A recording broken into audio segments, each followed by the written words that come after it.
आज Indore red zone में होने के बावजूद शहरी सीमा के 29 गांवों को लॉकडाउन से खोल दिया गया है।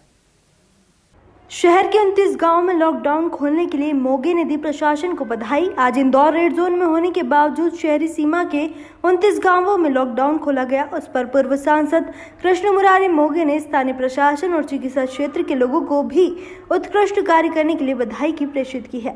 श्री मोगे ने कहा, 4 दिन पूर्व जो मीटिंग हुई थी उस मीटिंग में क्रमबद्ध तरीके से लॉकडाउन खोलने का प्रयास करना चाहिए। यह प्रशासन के सारे लोगों को सुझाव दिया गया। प्रशासन के सभी अधिकारियों को बहुत बहुत बधाई देता हूं और उन्होंने इस दिशा में कदम उठाकर इसकी शुरुआत की है और मैं समझता हूं कि ये क्रम आगे बढ़ेगा और इंदौर सामान्यता की ओर बढ़ता जाएगा, ऐसा मेरा विश्वास है। देखिए, इंदौर में प्रारंभ में ही जिस जंग का कोरोना कहर हुआ वह निश्चित रूप से ही चिंतनीय विषय था और इसे स्वाभाविक था कि आगे ना बढ़े, उसके लिए सब बातों पर बंदिश लगाना।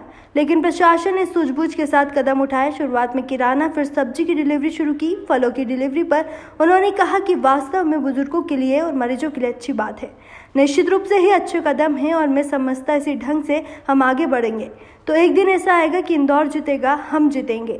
देखिए, 31 तारीख तक लॉकडाउन सेंट्रल गवर्नमेंट ने घोषित किया है, किंतु उसके साथ में उन्होंने उसकी निर्णय अधिकार स्टेट गवर्नमेंट को और लोकल प्रशासन को इकाई की दी है और इसलिए इस बैठक में यह भी उठाया गया कि इंदौर बहुत बड़ा है, हम रेड जोन में हैं और रेड जोन की जो गाइडलाइन है जिसमें हम क्या क्या प्रारंभ कर सकते हैं इस पर हमें विचार करना चाहिए। मैं समझता हूं कि जो 29 गांव खोले गए हैं वह भी उसका एक हिस्सा है।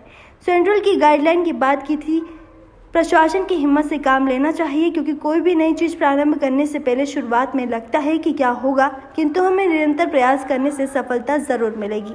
वापस सामान्य की ओर बढ़ रहा है, इस बारे में आपका क्या कहना है?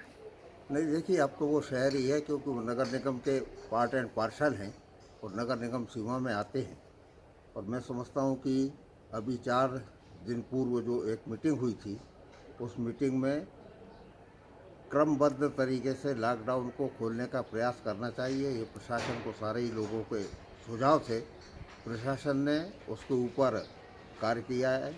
मैं अपनी ओर से प्रशासन के सभी अधिकारियों को बहुत बहुत बधाई देता हूं और उन्होंने इसकी शुरुआत की है और मैं समझता हूं कि ये क्रम आगे बढ़ेगा और इंदौर सामान्यता की ओर बढ़ता जाएगा, ऐसा मेरा विश्वास है। जब आज से शासन ने फ्रूट की डिलीवरी भी चालू कर दी है तो मरीजों का इससे भी काफ़ी अच्छा प्रतिशत, मरीजों का कहना है कि अब हमें फ्रूट की भी तकलीफ ख़त्म हुई।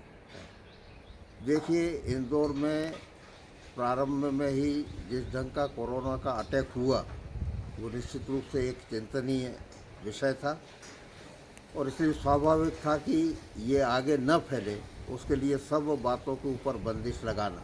किंतु प्रशासन ने बहुत सूझबूझ के साथ में जिस ढंग से कदम उठाए, प्रारंभ में दूध की डिलीवरी शुरू की, बाद में सब्जियों की शुरू की और दोनों के जब रिजल्ट अच्छे आए तो आज वो फलों की भी डिलीवरी उन्होंने प्रारंभ की है।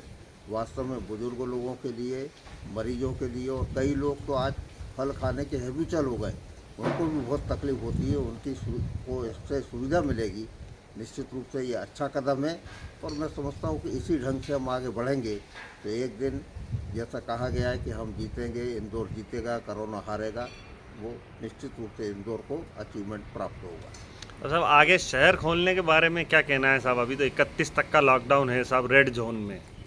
देखिए, उसमें 31 तारीख तक का लॉकडाउन ये सेंट्रल गवर्नमेंट ने प्रारंभ किया, घोषित किया है, किंतु उसके साथ में ही उन्होंने कई प्रकार की निर्णय लेने के अधिकार ये स्टेट गवर्नमेंट को और लोकल इकाई को ये दिए हैं। और इसलिए मैंने तो उस दिन उस बैठक के अंदर ये कहा था कि इंदौर चूँकि एक बार बहुत बड़ा है तो इसलिए हम लॉकडाउन में हम रेड जोन में हैं, तो रेड जोन की जो गाइडलाइन है उस गाइडलाइन की कौन कौन सी चीज़ें हम प्रारंभ कर सकते हैं, यहाँ से विचार करना चाहिए। और मैं समझता हूँ कि जो 29 गांव खोले गए वो भी उसका एक हिस्सा है, क्योंकि मैंने जैसे लॉकडाउन में रेड जोन में क्या क्या खोला जा सकता है ये सेंटर की गाइडलाइन की बात की थी, वैसे ही दूसरी बात की थी कि इंदौर को इनकी बात की थी, वैसे ही दूसरी बात की थी कि इंदौर को भी हम जोनों के अंदर बांटें और 4 प्रकार का इसका वर्गीकरण करना चाहिए, red zone, yellow zone, orange zone और ग्रीन जोन। और चारों के अंदर अलग अलग प्रकार की गतिविधियां ये क्या हो सकती हैं, उसकी पॉसिबिलिटी है, इसका विचार करें। मैं समझता हूँ उसका प्रारंभ हुआ है और ये आगे भी बढ़ेगा। अब थोड़ा सा प्रशासन ने इसमें से थोड़ी हिम्मत से भी बात या काम लेना पड़ेगा, क्योंकि कोई भी नई चीज़ प्रारंभ करते हैं तो स्वाभाविक है कि उसके अंदर शुरुआत में लगता है कि ये करने पे क्या होगा, रिस्क रहती है। उस रिस्क को थोड़ा सा लेके अगर आगे बढ़ेंगे तो हम अच्छी दिशा में आगे बढ़ेंगे, ऐसा मेरे को लगता है।